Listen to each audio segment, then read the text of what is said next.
So hey, I'll start with some introductions, and then we'll get into discussing some good old punk rock bullshit. Over here is the infamous D.H. Peligro. He joined the Dead Kennedys in the early '80s, with his first recording being the "Too Drunk to Fuck" single, which I'm sure you all have in your collections. Around before you said that, didn't you? He also did a stint with the Red Hot Chili Peppers in '88, and currently plays with his band Peligro and the Dead Kennedys. This is his book, Dreadnought, King of Afropunk. And oh, by the way, after this panel, we'll be signing all of our books and hanging out and more photo ops at the Book Soup booth, which is right at that tent over there.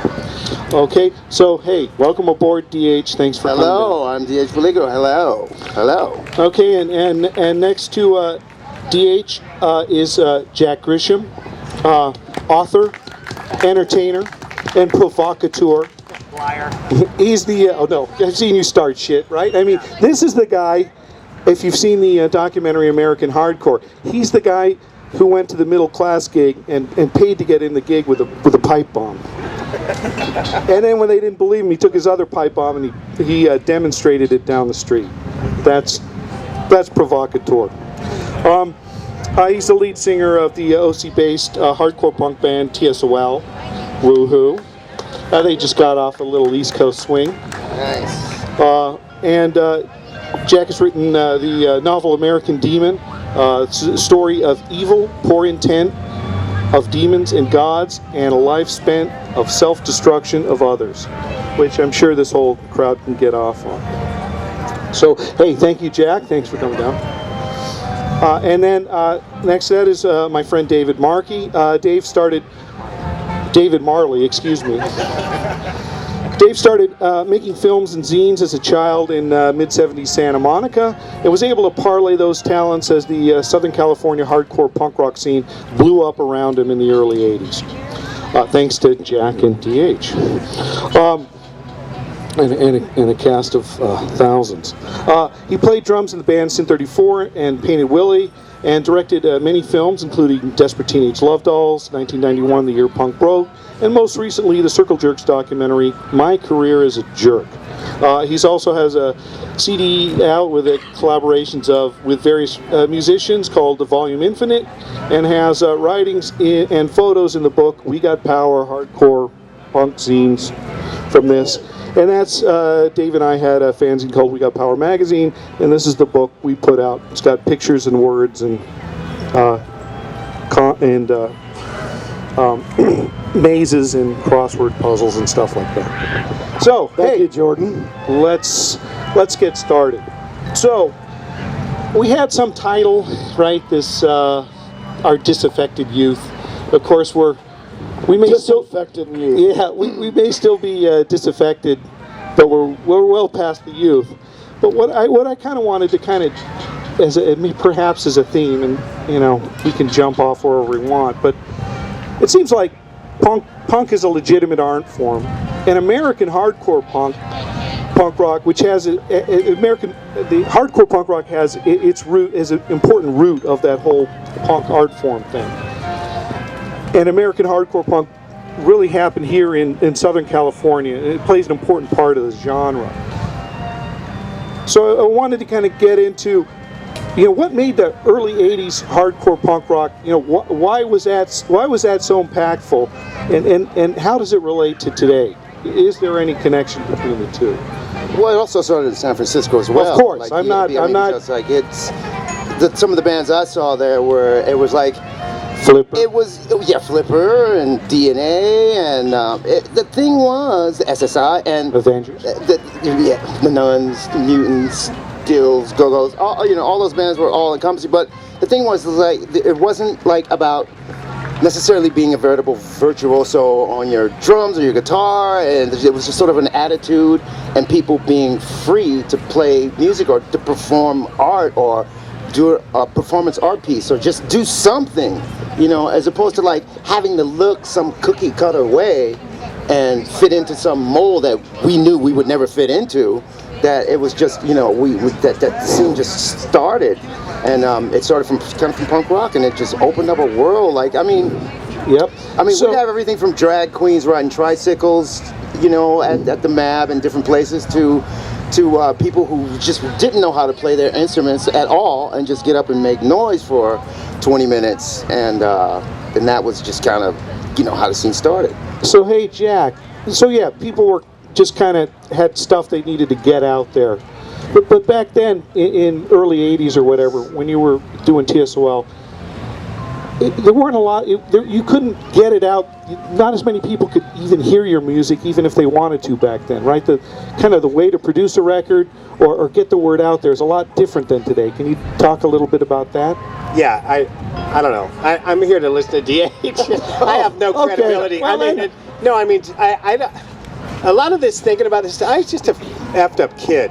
You know what I'm saying? Whether it was disco or punk rock, it didn't matter. I mean, punk rock was easier because I couldn't sing, so just do this. But if you try to put a Y to it, I don't have one. I mean, I loved going to Frisco. Right. I used to tell people, hey, the first time I saw a transvestite, I was making out with one. I had no idea what was going on. Are we going to tell some tranny stories? Yeah, okay. We can't. Yeah, was that Ginger Coyote? No, but I'm saying, so for me, I'm a kid from the suburbs, man. You know, it's like I'd never seen anything. You know, and I go up to Frisco, and all of a sudden I'm down at the Lusty Lady, and I'm running around on Broadway, and you know, it's basically just, hey, cut loose, do whatever you want. There wasn't a great plan into what was happening. Yeah. It was just bitching, and they just had a San Francisco reunion show there, and I was with my kid, and I walk in with my kid, and there's all these like people around, like kind of a little trippy, and my kid's going, Dad, do you know these people? It's like, yeah. And so Ginger Coyote walks up, and I'm not sure what she is. She's the thing. She's some. I love Ginger, and she's great, yeah. but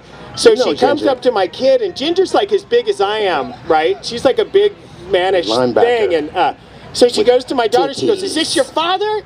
And my daughter goes, yeah, and she pulls a big dildo out of her pocket, and she goes, how does he measure up? And shakes it at her. So my daughter looks at me and goes, really, Dad, this is how you grew up? It's like, yeah, this is why I am how I am. Yes. Well, Dave, do you have anything to add to that? I mean, getting back to the whole... I mean, honestly, you know, in Los Angeles and San Francisco and lots of other places around the country, even in podunk places, there was just like this St. kind Louis. there was this kind of just musical collective thing that was happening, and it was really inspired, I think, by the bands that were able to get on the road at the time, like the Dead Kennedys and Black Flag and the Circle Jerks, and these bands sort of went around, you know, the U.S., and in their wake, these little scenes just started to pop up. So it just wasn't in Los Angeles. It went, you know, across the country. Yeah, and, but I mean, part of it but is... here it was just, you know, an incredible time for music, the early 80s here. And all sorts of music. It wasn't just hardcore punk either. It was this really kind of eclectic music scene that, you know, that really encompassed so many different genres. And, of course, the stuff that we really took to at the time was, you know, the hardcore thing, which we first really started hearing about in like 80, 81. It sort of, you know, didn't really become defined until that point. And, you know, it just spoke to us. Yeah, kind of what I was getting at was when you just to be able to find a record, right? Just you can hear on Henry Rollins' show on KCRW when he has Ian MacKay on. Just the ability to get a record and then listen to it was such more of a struggle than it is now today, where you can just pop it up on your iPhone and boom, you're watching the video or what have you. Well, yeah, you had to do a lot of footwork. You had to go to record stores. You had to find out, you know, what was happening locally. Well, there were times when we would just make a single and just go to the pressing plant, literally go there and have it pressed up. Yep. Like some place in Jamaica or something, be pressing out, you know, Holland and Cambodia or something. We would just literally go and like press up 1,000 copies, and I don't know, they cost maybe $350 back then or something, and it wouldn't get played on much radio. No, but you would have them. We would have them for the gigs, and we could sell them at the gigs, and it was like a way to like not sign to Capitalist Records or get some distribution deal or some artist development deal that would never happen because they didn't have any faith in punk rock and that it was going anyplace, and we were sort of the outcast constantly. And it never seemed too hard to me. I mean, we're basing on that it was hard. Well, you had a deal with Posh Boy now, but back, yeah, whatever. So that first contract got flushed down a toilet at Sammy Wong's hotel. But it wasn't like you're sitting there and as a kid going, "Oh, it's so hard to find the single. It's so hard to find." I didn't even think about it. It's like, and no one was saying, "Oh, we're not on the radio. We're not on the radio," because you're not on the radio. So well, you were on, Rodney on the Rock on KROQ. Right, of course, Rodney. Here in LA, every Sunday, all this stuff, and he would sit there on Sunday night from 8 to 10. You didn't really sit, like at least for me, I didn't sit there and think, "Oh, this is so hard. This is this," because I just took it for granted. This is the way it is, and this is how we grew up, and this is how it is, and that's gonna be. There was no. It wasn't like we were complaining about it. You know what I mean? It was cool to like have somebody come up with a cassette tape with tape over the top of it and say, "Hey, check this out. I just dubbed this for you," or whatever it was, and it was kind of fun and just making your own clothes. You didn't trip. It's like you make your own clothes, and thrift stores were way better back then. Nobody was flipping houses. You know what I mean? It's like you could actually go into a thrift store and find mohair. Now it's like impossible. I had a Cocker Spaniel jacket one time. I mean, sorry any PETA people, but PETA, whatever that, however you say that. But I did. It was a bitchin' jacket. They don't make jackets like that anymore. But I had a really cool Cocker Spaniel coat that was gorgeous. And I got. Whatever. All right, everything just got quiet. Was that blue thing? It was fake Cocker Spaniel, but anyway. Well, all right, let's just drop all that. Well, all you really needed was a white T-shirt and a magic marker, and there you had your band shirt. You weren't like, merch back then was just totally. Everyone was really literally making their own shit. And if you were going to go see these bands play at the Starwood or whatever, you would actually just take a marker and write China White on your shirt, and there you're set for the night. And perhaps the touring was a little bit dodgier too. More of it just get in the van thing, and you'll figure out where you're going when you get there. There was no road, Google Maps or anything like that. But you know what? What was really strange and what really shocked me growing up in San Francisco was like it was a melting pot of people, and everybody was like cool and accepting, and didn't matter what color you were. But we went to the South, and it was a whole different way of getting treated. I mean, there was a handful of African Americans in the punk scene, and I was one of them. But people just, they just were really sort of racist and thought I was like the doorman and the janitor, or because there were no pictures on the cover of Dead Kennedys records. So I would just get these ill vibes from people that were. You mentioned in your book that had you toured with the Dead Kennedys 20 years earlier, which would have been impossible, I guess, because Kennedys were still alive pretty much. Yeah. But you would have had to stay in separate hotels and all that crazy bullshit. Yeah. That's how my uncle, who's a blues musician. Your Uncle Sam. That was my Uncle Sam. That's his name was Sam, so we call him Uncle Sam. And Not the Uncle Sam. Not the Uncle Sam. He didn't even know how to write or read or anything. He was just a guy who, he just had these musical gifts, and he constantly had to stay in different hotels and called Boy, and he was 80 years old, and they still call him Boy, and it was, but actually punk rock sort of broke a lot of that down. Because, us and Jello Biafra, we were about equality and like people treating people like you wanted to be treated, and we did go around the country and spread that to Nebraska, even though Biafra said there's no punk rock in Nebraska on Erg, a music war, I think he said that. And now there's punk rock in Nebraska and Lawrence, Kansas, and Wichita and Florida, and we just kind of did our thing, and like Jack said, we didn't think about it. Yeah, but it's not like we were and a lot of this stuff people forget about. We weren't so far from the 60s. Early 80 is not that far from the 60s, and there's no cable, and there's no internet, and most of the news is local news, so you're not getting outside news, you're not getting network news in a lot of these places, and you're rolling into some of these towns pounds, and you think, oh, it's 1980, it's no big deal, but it's like you're rolling into craziness, you know. Like, you know, we had the police get, why do you got a tattoo, boy? What's with the tattoo? Are you in the Navy, son? You know, that kind of crap. Because, you know, people aren't running around with tattoos all over them, you know. And, Which is different from today. Now everybody. Yeah, well, it didn't help that Jack had blue hair, like, before anybody had. Right, or just having weird colored hair, or showing up in a dress somewhere. It's like, painting your face white. I'm at the Tasty Freeze in Winnemucca wearing a dress, man. It didn't go over well. You know, it's like, they're like, hey, what's yeah, what's going on here? You know, just like, so you're rolling into some of these places, and it's a little frightening. You know, like some of them got, like we got busted outside of Lawrence, Kansas one time for, and luckily we just dumped a bunch of guns, because we all had guns and we mailed them back home, but at the time we got busted, they were gone. And when they got us, it was frightening because they shut off the toll road when they pulled us over because their report was, hey, they're armed. And so when they shut off the toll road, it was frightening. And they blocked off the car, and you got these troopers that had never seen punks before. And our friend Human T-shirt is the first guy out of the vehicle, and Human's 6'4", pink hair, wearing his boxers with knee-high Herman boots, and they're all out there with his shotguns, and Human's the first guy to get out, and they got the light on him, and all of a sudden you just hear all these guys going, what do we got here? What do we got here? You know, they didn't know demons. They had no idea what was happening. You know, it's like, it was kind of frightening in some of these places. You leave the club, and all of a sudden you're in a time warp. Man. You're in a time warp. You get back. Yeah. So Dave, you toured with your band Painted Willie for 6 months with Black Flag, and it's documented in the film, documentary you shot while you were on tour, Reality 86. I remember you telling me stories about the South and even just your first time in New York City.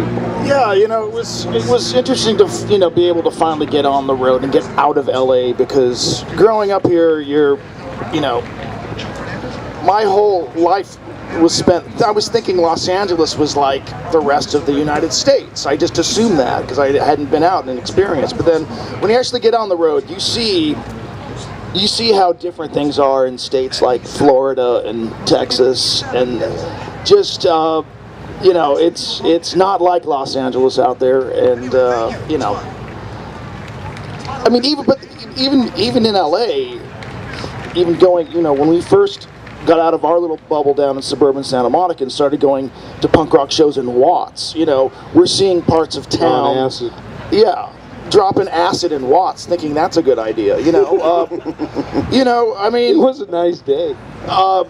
Beautiful sunset, but you know, I mean, it was really just about experience, and everything was, you know, everything was different, and the trip. So let's. So the 80s hardcore thing is happening. Everybody gets on the road, and then the whole hardcore thing dies. And then the 90s come along. There's sort of a resurgence of this thing, and I guess you guys got to figure out what to do. You got any comments about 90s versus 80s? You know, with the dawn of platinum punk and grunge, Nirvana, the big money comes in, and now it's all blowing up. You got to remember how bad music got in the late '80s, though, and you got to realize that hair metal was due to expire. And anyways, I mean, Yeah, you know, I don't know. Some of those bands I think worked just as hard as we did, or we just didn't hear of Soundgarden and those bands, you know, from that era, from Seattle. I mean, you know, we would go through Seattle, and a lot of those bands would give credit to T.S.O.L. and Dead Kennedys, and like, these are the bands we listen to, but we listened to them, and we were told to think for ourselves, and that's just the way they went off doing it. You know, I didn't like everything that came out in the 90s, but there was stuff that was decent. And you know, as far as the platinum bands, they came along at the time that we knocked the doors down and knocked it open, and they got to took the ball and run with it. Get the fruits. Yeah? No, I don't know. Some of it was okay. I don't know. I don't like music that much. I just like, you know, just something I do in between doing whatever. But I was thinking back to some of those because I'd hear people complain about bands in the 90s, whatever, but I like playing house parties. Like, that's always been, like, if I could do a house party tour of the U.S. and have somebody else pay for it, I tried to do that, but they said that the insurance that they couldn't, nobody would sponsor that tour. Do you know what I'm saying? So right, the plumbing bill for replacing the sinks Right, Too- but my too idea was, hey, expensive. let's do a house tour and just have some corporation pay for it, but it didn't go over well. But there was a show we went, people were complaining about all these like 90s bands, blah, blah, blah. But we played a house party in Santa Barbara in the 90s when all this stuff was going on. And it was a house party with kids. And it reminded me of just being a kid. It was the same thing. They drugged the mattresses out of the house and then they lit them on fire. They stacked them up and lit them on fire. And then kids are jumping off the roof onto these burning mattresses, man. I'm thinking, shit, nothing's changed, man. This is wonderful. I mean, it was just as fun as before. I mean, I never cared what was on the radio then, and I don't care now. And it never made much difference, kind of. Cool. I guess. Dave, do you have any comments about 90s versus 80s? Well, you know, I happened to just be on this tour in Europe with All right. with this band called Nirvana, and I documented this tour on Super 8 film like I had done for 10 years previously. And you know, I jokingly at the time on the tour, you know, was kind of cracking in jokes to each other, and you know, sort of said, you know, yeah, 1991 is the year punk broke, and then that became the title of the film. And then, of course, a few weeks after the end of the tour, you know, Nirvana's album comes out, and boom, it really happened. Right, and the Green Day no joke. Dookie album blew up right around that time too. That was like a few years later, Yeah. but yeah, I mean, music sort of changed. It only made sense to me that all of the music that we were a part of in the 80s would have this indelible influence on, you know, kids that grew up during that era and, you know, started bands, you know, and I think that's what happened. I mean, the smarter kids that were paying attention, you know. Cool, and then we fast forward to current times, right? There's a documentary about CBGBs. You can get it pre-release on DirecTV. That's not a documentary. Or not a theatrical release with a script and stuff on CBGBs that you can get advance on DirecTV. And then also Grand Theft Auto, the video game that just grossed $1 billion in 3 days. If you turn on the punk rock radio station, you can hear T.S.O.L's Abolish Government on that channel. Along with... Did you know that? I know it, yeah. I know who got the money, too. Uh-oh. Robbie Fields? So it's just interesting how it plays forward. Now there's punk rock everywhere you look. There's punk rock music everywhere you look, Yeah. but not punk rock. Well, punk rock There's a big style. Yeah. difference. There's punk rock music and then there's punk rock. The style. Yeah, the Yeah. essence of. Yeah. Inspired by. Yes. I got a fun CBGB story. Go ahead. We had the same manager as Mike Mike Rainey. Rainey. Yeah, it was the same the Kennedys, and then we had the same manager. And so we're at CBGB's one day, and we're sitting outside, and this was before they cleaned up the Bowery, whatever the hell they're doing down there. And so I'm sitting next to this guy, and he's drinking, and so I say, you know, he hands me the bottle. He says, "You want a drink of this?" And I go, "Yeah, I'm in." So he and I are sitting there drinking this wine in front of CBGB's, and we're just sitting there. And then after I get a couple of cocktails in me, I'm thinking, oh, I got booze, man. And because we had robbed this, we took some booze from this bar that we played at. So I had a case of Ancient Age. And so I sent one of our guys in our band across the street to get a bunch of Dixie cups. And he brought the cups back. And then I set up a soup line in front of CBGB's, passing out Ancient Age to all these guys. So in like 15 minutes, there must have been 200 people out there, you know, grabbing booze. And they were calling me Geronimo because I had these braids in my hair. And the police showed up and they're fighting over the van, and so Mike Rainey, our manager, runs up, and the van's just surrounded with people just basically defecating in it, and just it was a wonderful evening. I mean, they're probably still talking about it now. It's almost like one of those happy Christmas stories into the transients that are still left alive, you know. I remember the day booze rained down from California.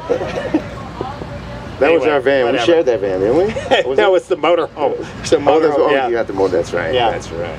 Well, DH, you got a CBGB story to match that? I don't have a CBGB story to match that. I just have my book, which is available approximately right over there.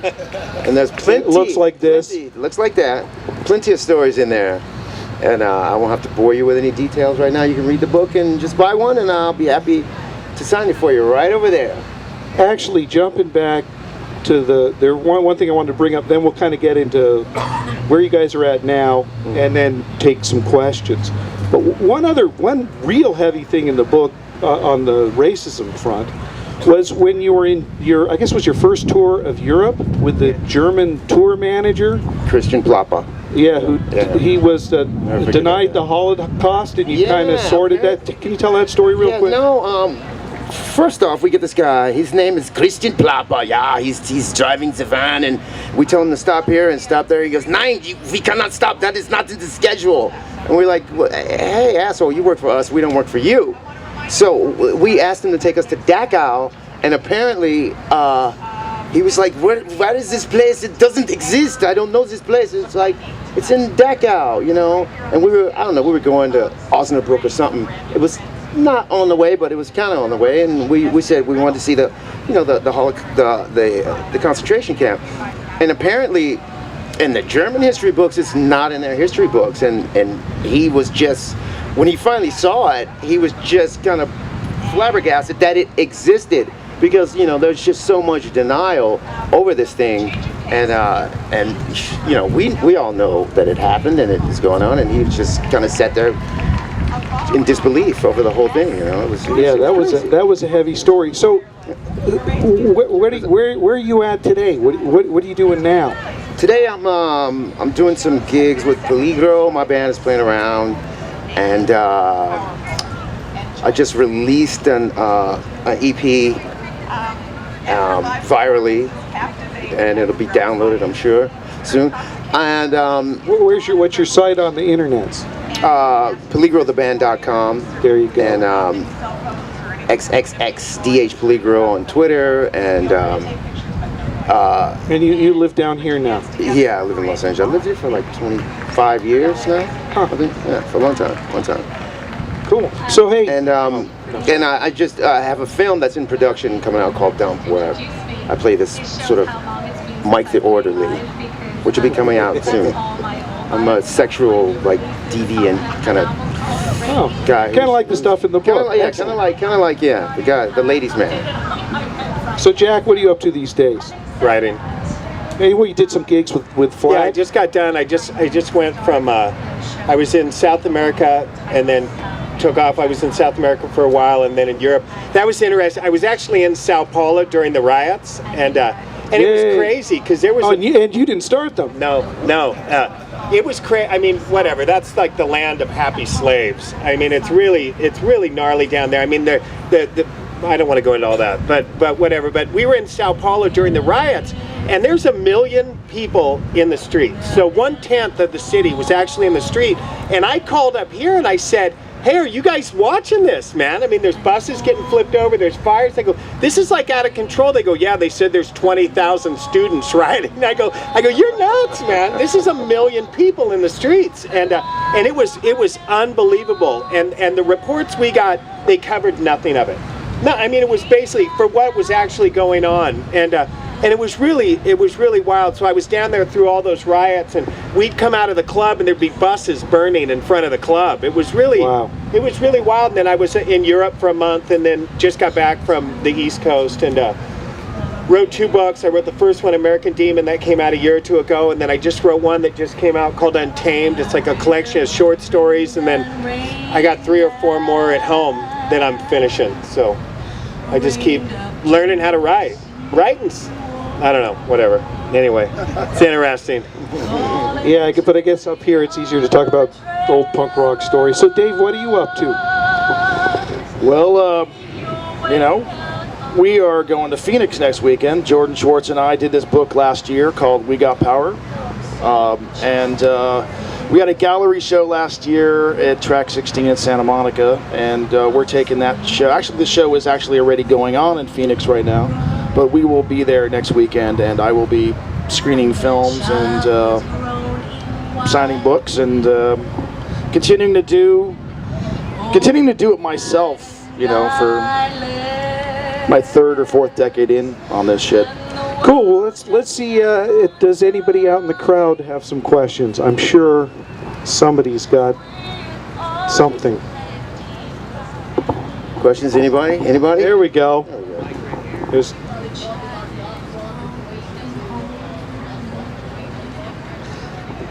wants to know about goth the rock. relationship In Los I think Angeles? this is for Jack. Yeah. Okay, so we've got an East Coast goth rocker and wants to know how that intertwined. I guess at least music and/or fashion. I think Jack would be the first to field this. I mean, yes. I don't know. What are you going to do? You bury something dead, some kid's going to try to dig it up. I mean, that's always gone on, right? And now you can write songs about it. Yeah. I don't know. I've always liked that kind of creepy little deal. I don't know. They didn't call it goth rock like when we first started doing it. It was just kind of like going in and ripping off cemeteries or churches. I mean, that's how we got most of our, I don't know if that's gothy, but it was like, churches used to leave their doors unlocked. They don't anymore. And so, you know, you go in a church to grab the PA or the microphones or whatever, and then, you know, you get into the crypts and take stuff. And but I don't know. They called it goth rock later on, but I didn't really think much of that. It was just kind of fun to sneak around and do that shit. I mean, my wife got mad at me a couple years ago because I was in Europe and tried to get on a plane with some bones, and she wasn't very happy about it. You know, she's like, hey, you're not getting on there with those ribs, man. So I had to, there's a part of somebody laying in an airport somewhere. Fuck him. I mean, sorry about that. I mean, God bless him or whatever, but anyway. Sorry. Well, also back, you know, in the early 80s here, there was bands coming out of LA like Christian Death and 45 Grave, and all these bands, you know, but they would be later be called goth or whatever, but all these bands would be playing on the same bill. It didn't really matter. It was, you know, it was kind of very mixed up. And some of it was like, to me, a little bit of it, like, so the real stuff versus the fake stuff. I mean, like, there was people that did like creepy stuff, and then people that just dressed creepy, like they're whatever. It was kind of a different, like, they just liked to dress creepy, but they didn't do anything creepy. And then the black metal guys pushed it way too far. What was that band? They were eating each other and shit. I mean, they got a little they went off the deep end, man. So I don't know. Like, I wasn't a big fan of the dressing up, other than it was frightening to people. Back then it was scary. Like, you come walking around looking like that, you know, people were afraid, man. They'd never seen that before. Dressed all in black and white face and, I mean, I got arrested one time for resisting arrest, which is funny to be arrested for resisting to be arrested. That's a silly charge, but why isn't it just you're arrested? But anyway, so when I went to jail, they were all wanting to take pictures of me after a beating in there because I was wearing like a dress and my face was white and stuff, and I could hear them in the other room going, get the camera, my wife's gonna love this shit. And so I just stripped, you know what I mean? And so when they came back, I was just standing there naked, man, because I didn't want them taking pictures of me in a skirt. So, but they'd never seen anything like that, you know? It's like, why are you dressing like this? What are you doing? They were clueless, so anyway, whatever. Well, DH, you got any comments on death rock? How can we talk about death rock when we're getting drowned out by the Lilith Fair behind us? I think it actually fits in really well. Is anybody else any other questions from the audience? That we definitely riffed on that one for a bit. Okay, we got a question for Dave about the making of Desperate Teenage Love Dolls. Anything specifically? Just what it was like making it? I'm having a hard time hearing you. What was your inspiration? Inspiration. I just wanted to make my next film, and the biggest inspiration for the film is sitting right there, Jennifer Schwartz. She said, Dave, it's time for you to make another movie. So, on the heels of our fanzine sort of winding down, and hardcore punk dying for us.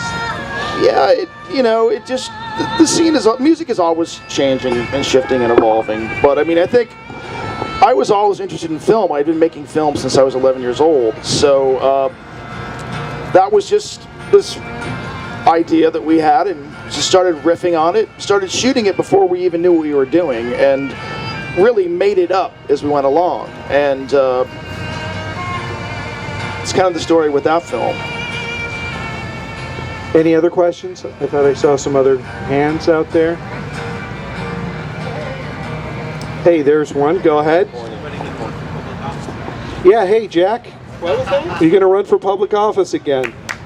It's the only governor I vote. Yeah, thank you very much. You know what's fun though? The only thing I liked about that, I was really bitching about healthcare, which now has turned into like a huge issue. But back then there weren't a lot of people talking about healthcare, and I had injured myself, and I was going through some paperwork. I mean, this is how that even got started.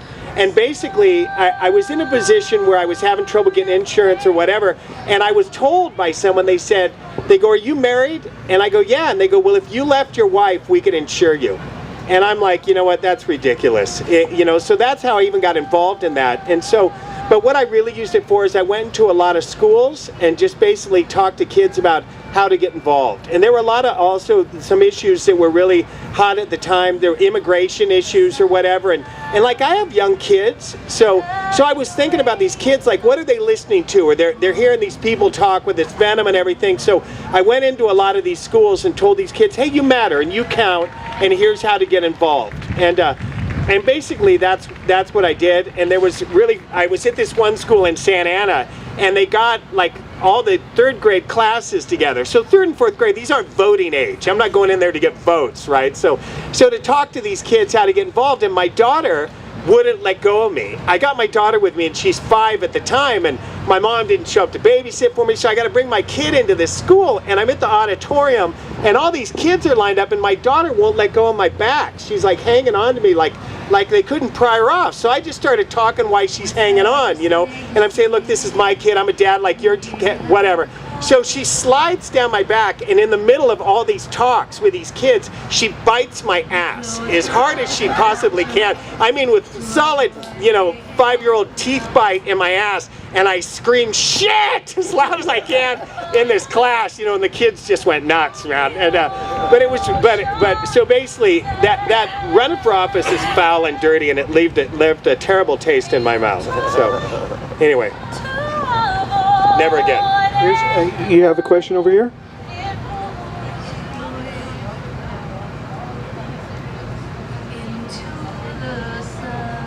So is now the time for the 80s movies, books, and nostalgia to come out? Well, hey, it's working pretty good for our book. Think of a better time. Yeah. Oh yeah. There's some about some family or whatever. Yeah. Well, I remember. Oh No. I think now is the time. Now's the time. I wouldn't necessarily look at Usually it's like 10, 20, 30 years from when the event happened. Let's make a movie, or let's make this movie, or let's remake this, or it's like it's some of it's marketing, and some of it's like you can't really sell too many records anymore because downloads and file sharing, and you have to find creative ways to just make your art. I can't hear you. Yeah, is it time to look back with the books and the film? Yeah, definitely, because enough time has passed, and the wounds from Jack's pipe bombs have healed, so people are ready to learn again and laugh. I don't know if I would personally look upon it as just nostalgia. I think the people from our generation are pretty cynical for that, but it's kind of a tough word for me to wrap my head around. But you've done your share of storytelling. For example, the Circle Jerks documentary. Sure, it's all of our youth. It's all of our youth, and there is a certain element of looking back, and that's where we came from. So when we were kids, nostalgia was like happy days, Yes. and that was the 70s looking back at the 50s 20 years prior. Now we're looking back at stuff that's 35, 40 years old. It's kind of interesting to me that there is so much interest in this time so many years later, and I think the thing is at the time this culture was so kept underground. It was kept away from people by design. And I think that's why there's such an intense interest in it now, because back then you couldn't really couldn't hear it.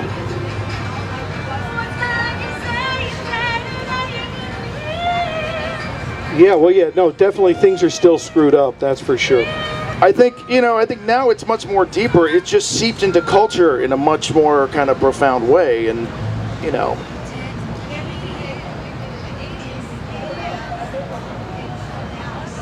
Yeah, the little bits about Afghanistan and what have you. That's true. There was a lot of lyrical content that, in Dead Kennedy songs that surely proved prophetic.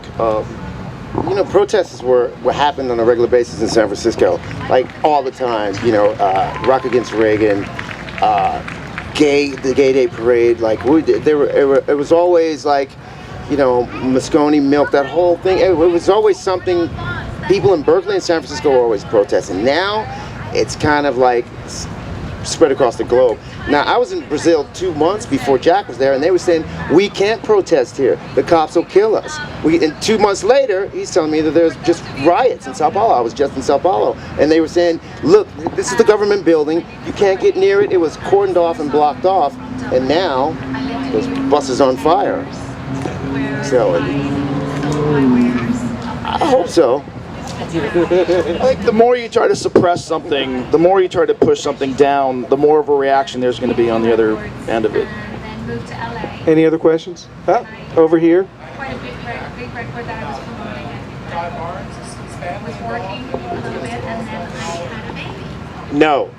Todd, I tried to find his mother. It was real hard. He asked a question. T.S.O.L's drummer, our drummer Todd, died a while back, and so we were trying to find his mom to get her money or whatever, and it was a Social Security issue. So I actually had to hunt her down through Social Security office to find out where she had last cashed a check, and then drove around trying to find the house that she was in, and then finally found the house. And she didn't want any money, she didn't want anything because she could lose her privileges, her Social Security privileges, and so it was real trippy just trying to get her to even take cash for it. So yeah, we tried, and I haven't seen her in a while now, so I'm not sure what's happening. But everyone else is dead. They're all dead.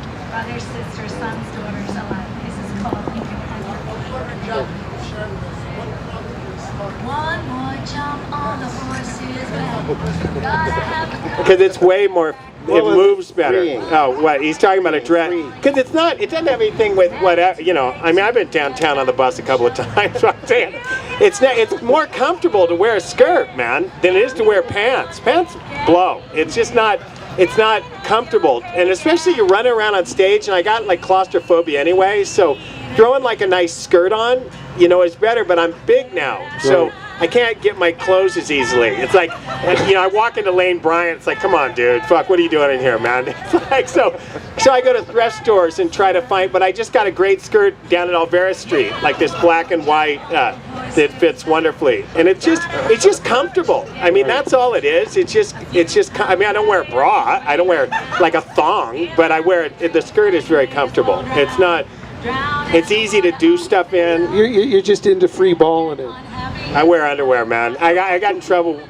I'm not free balling anywhere anymore. I got in trouble for not wearing underwear one time, and people are so happy too. And you can't just go showing your business to people without getting in trouble about it. You used to. That was the one thing I missed. You used to be able to show your business in Frisco wherever you want. Out on the street, they don't appreciate it as much. And then I'd get. And now the internet, everyone's got a camera. You know what I'm saying? So before I'd go on tour, nothing would show up. And then now I go on tour, and then I get a call from my wife the second I'm off stage. She's like, hey, you know what, some dude just showed you junk on Instagram, man. You need to put your britches on next time you go out. So, whatever. Yes, please. Who's there? There's a question right over here. You.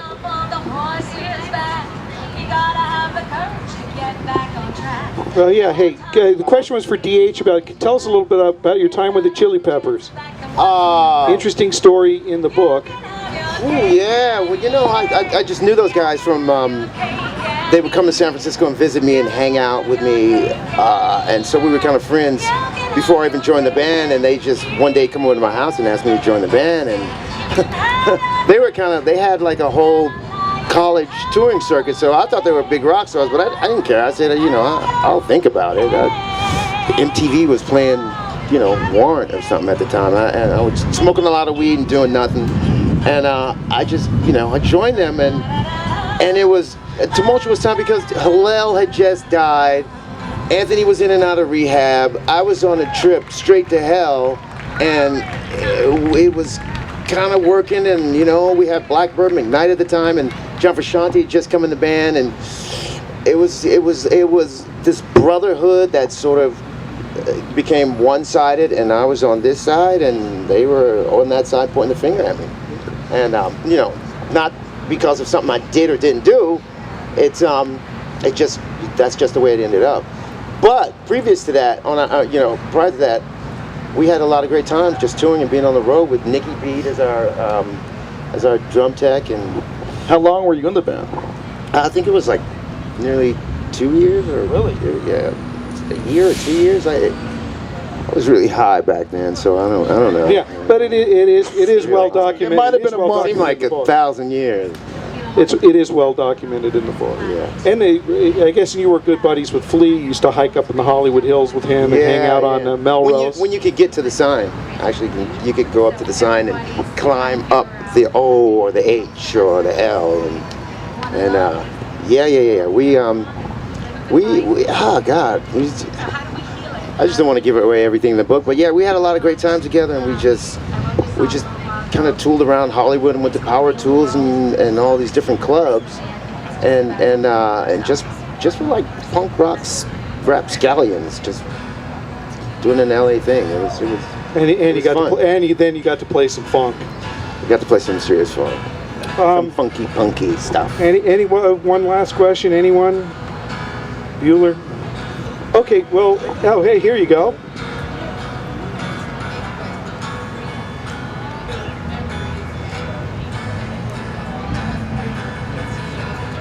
Love yourself, heal your heart. Yeah, don't let anyone tear you apart. Recognize yourself in you. Recognize yourself in this. Love each other. Yeah. And hey, Jackson, you're a father. You have a comment about kids and what do your kids think about hardcore punk rock and what and catching people bringing their kids to shows and stuff My like kids love it. I mean, they love what I do. My daughter, when my oldest was 14, she goes, "I'm thinking about stage diving, Dad." And so she's like on stage, right? And it's a big show. There's like 1,500 people at this show. So I came out and just said, "All right, look, here's the rules.